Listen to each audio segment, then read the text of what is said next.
नवी दिल्लीमधील भारत मंडपम येथे भारत सरकार युवक कल्याण व क्रीडा मंत्रालयामार्फत स्वामी विवेकानंद जयंती तथा राष्ट्रीय युवा दिन निमित्त 3 दिवसीय विकसित भारत यंग लीडर्स डायलॉग कार्यक्रमाचे आयोजन करण्यात आले होते।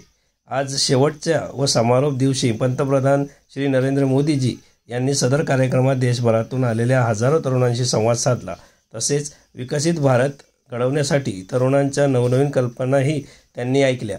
यावेळी युवक कल्याण व क्रीडा मंत्री श्री मनसुख मांडविया व केंद्रीय राज्यमंत्री श्रीमती रक्षाताई यांची प्रमुख उपस्थिती होती। यावेळी पंतप्रधान श्री नरेंद्र मोदी यांनी युवकांना मार्गदर्शन केले। ज्याप्रमाणे विवेकानंदजींनी आपल्या देशाचे नाव गौरवित केले त्याप्रमाणे युवकांनी आपलं ध्येय निश्चित करून कार्य करावे असे प्रतिपादन त्यांनी यावेळी केले। सदर विकसित भारत यंग लीडर्स डायलॉग या 3 दिवसीय कार्यक्रमात देशभरातून आलेल्या युवकांनी आपापल्या सांस्कृतिक कला त्यांच्यातील क्षमतांचे यावेळी प्रदर्शन केले। तसेच देशभरातील विविध क्षेत्रातील महाशयांनी सदर युवकांना मार्गदर्शन करून विकसित भारत घडविण्यासाठी प्रेरणा दिल्या।